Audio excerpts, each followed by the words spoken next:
Hello guys, मैं Ratan sir. Welcome you back to Ratan sir grammar channel. Grammar के tough topics को easy and simple language में discuss करता हुआ वीडियो लेकर आपके सामने आता रहता हूं। आज का वीडियो कॉम्बिनेशन ऑफ सेंटेंसेस से रिलेटेड है।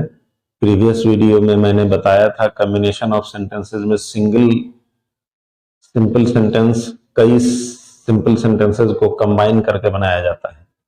उसके लिए एक से अधिक मेथड्स यूज किए जाते हैं। आज के वीडियो में पार्टिसिपल का यूज करके कैसे कंबाइन किया गया सेंटेंस को, ये मैं प्रीवियस वीडियो में बता चुका हूं। आज के वीडियो में नॉमिनेटिव एब्सोल्यूट के इस्तेमाल से सिंपल सेंटेंसेस को कंबाइन करके कैसे एक सिंपल सेंटेंस बनाया जाता है, इसके ऊपर है। तो let us start the video without wasting any time. Combination of sentences by using nominative absolute.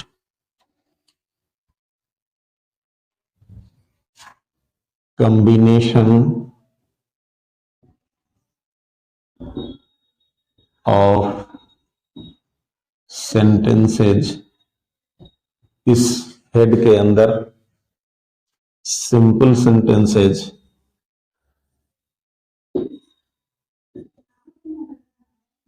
Into single simple sentence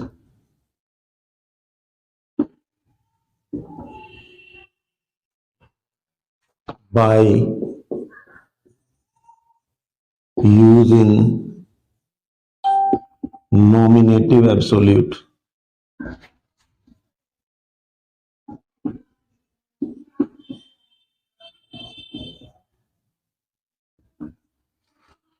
तो नॉमिनेटिव एब्सोल्यूट का इस्तेमाल करके सिंपल सेंटेंसेस को कैसे कंबाइन करके एक सिंपल सेंटेंस बनाया जाता है, इसकी चर्चा। सबसे पहले नॉमिनेटिव एब्सोल्यूट होता क्या है, यह समझना पड़ेगा। तो नॉमिनेटिव एब्सोल्यूट क्या होता है, यह जानिए। नॉमिनेटिव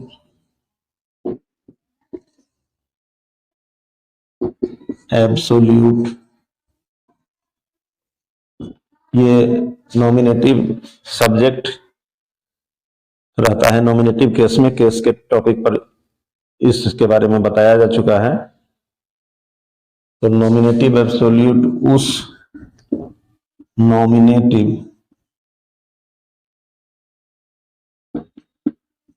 को कहते हैं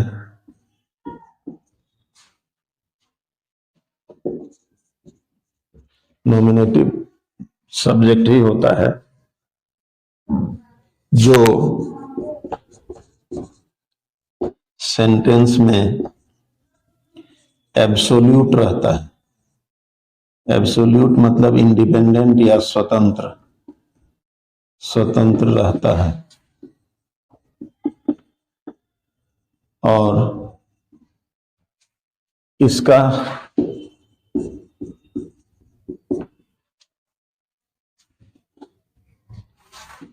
असर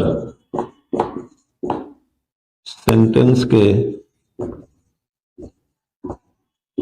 वर्ब के ऊपर नहीं होता है। ये होता है नॉमिनेटिव एब्सोल्यूट। एग्जाम्पल से इसको समझ लें। जैसे the sun rose the darkness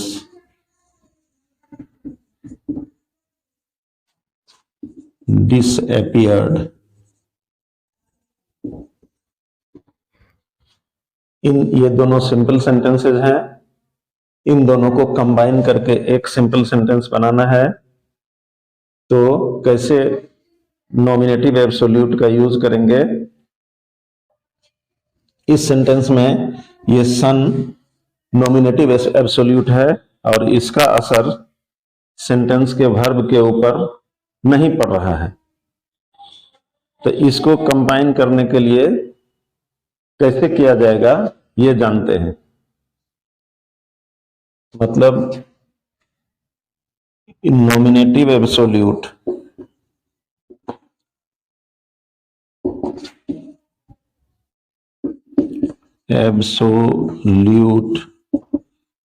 का प्रयोग सेंटेंसेज को कंबाइन करने के लिए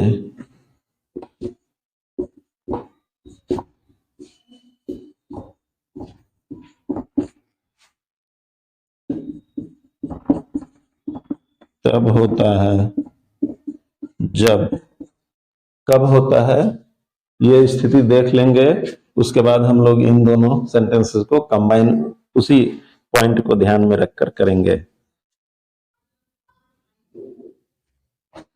जब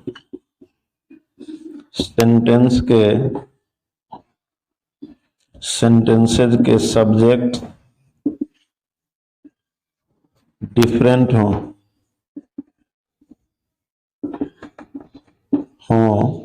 और मतलब अलग अलग सेंटेंसेस के सब्जेक्ट्स अलग अलग हों और उन सेंटेंसेस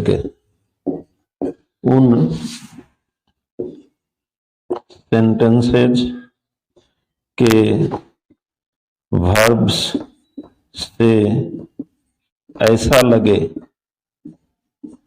कि, जैसे इसमें जो वर्ब्स दिए गए हैं उन वर्ब से ऐसा लगे कि एक्शन एक के बाद दूसरा हो रहा हो। एक्शन लगे कि एक के बाद दूसरा हो रहा हो और उनके बीच, दोनों एक्शंस के बीच और उन एक्शंस के बीच जो दो एक्शन दोनों सेंटेंसेस में हो रहे हो उनके बीच काउजल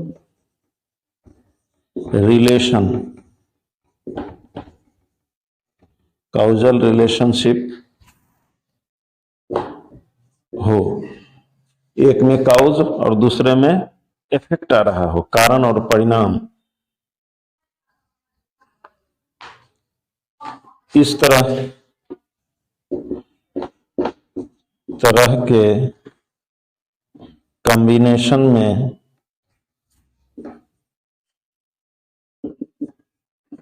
जब काउज एंड इफेक्ट वाला सेंटेंस हो तो इस तरह के कॉम्बिनेशन में जो एक्शन पहले हो रहा हो,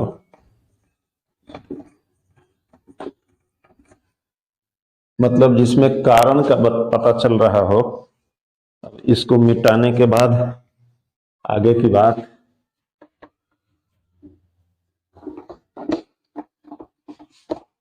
सारे पॉइंट्स को ध्यान में रखकर कॉम्बिनेशन किया जाएगा, कैसे कंबाइन किया जाएगा ये देखना है।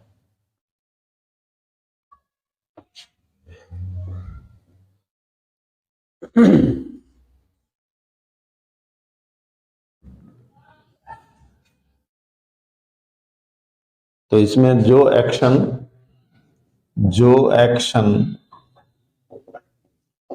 पहले हो रहा हो,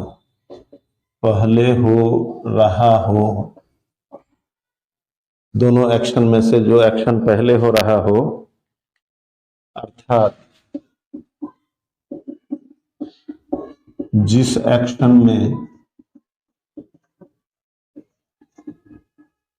दोनों एक्शंस में से जिस एक्शन में काउज रहे, कारण पता चल रहा है, काउज रहे, उसे मतलब काउज वाले एक्शन के सेंटेंस को उसके सब्जेक्ट को, काउज वाले एक्शन के सब्जेक्ट को पार्टिसिपल के पहले रखा जाता है और पहले रखा जाता है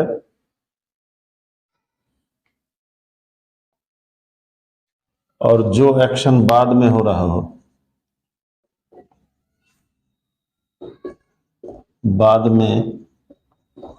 हो, उसे, दोनों एक्शंस में से जो एक्शन बाद में हो रहा हो उसके सब्जेक्ट को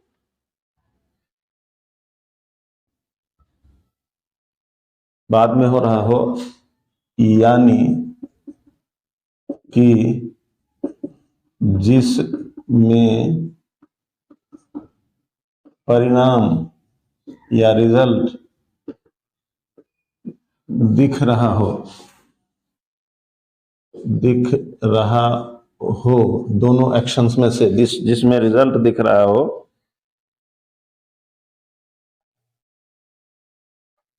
उसके सब्जेक्ट को नॉमिनेटिव, दोनों में से बाद वाले सब्जेक्ट को नॉमिनेटिव बना दिया जाता है।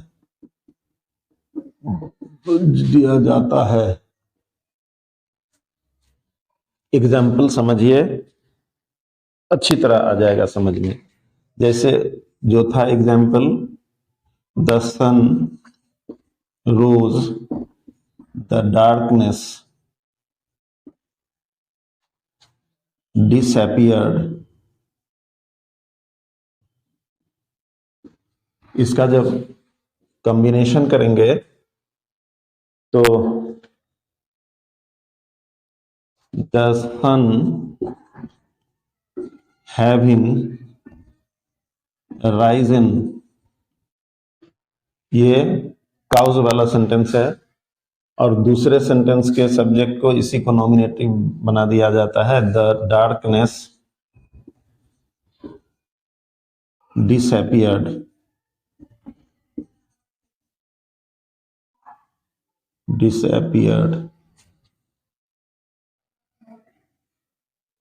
अगला example, the sun rose, the fog vanished. सूरज उगा, कुहासा गायब हो गया। सूरज उगा इसलिए कुहासा गायब हो गया, तो कारण वाला काउज वाला ये है और इफेक्ट वाला ये सेंटेंस है। इस तरह से इसका the sun having risen, the fog vanished, ये है कॉम्बिनेशन।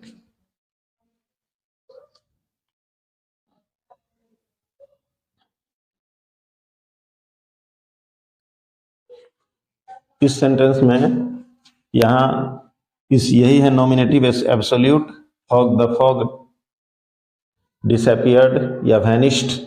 इसी की मदद से इस भाग को, पहले भाग को पार्टिसिपल में बदल के और दूसरे भाग को नॉमिनेटिव एब्सोल्यूट करते हुए दोनों सेंटेंसेस को कंबाइन कर दिया गया है। कुछ और एग्जाम्पल देख लें तो समझने में आसानी होगी। The agreement was signed, all were free। तो इसका the agreement was signed, all were free. एक सेंटेंस में काउज है, दूसरे में उसका इफेक्ट है। तो the agreement being signed, all were free. और example, the meeting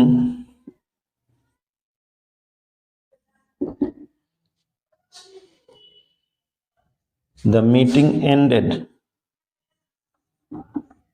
all went away।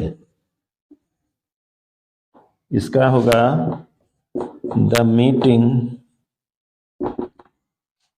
being ended, all went away। तो इस तरह से देखा आपने कैसे सिंपल सेंटेंसेस को नॉमिनेटिव एब्सोल्यूट के द्वारा कंबाइन किया जाता है। एक एग्जाम्पल और, इस वीडियो का अंतिम example, the labourer was murdered, the mob began to agitate। मजदूर की हत्या हो गई, उत्तेजित भीड़ प्रदर्शन करने लगी। तो इसका पैसिव वॉइस में है यहाँ वाज मर्डर्ड, तो द लेबरर यहाँ पर पैसिव वॉइस होने की वजह से having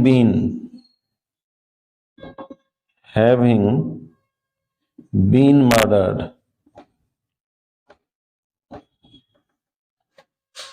the mob began to agitate।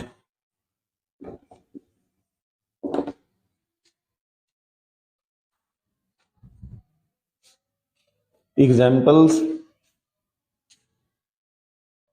can make you understand what the point says. That's why you must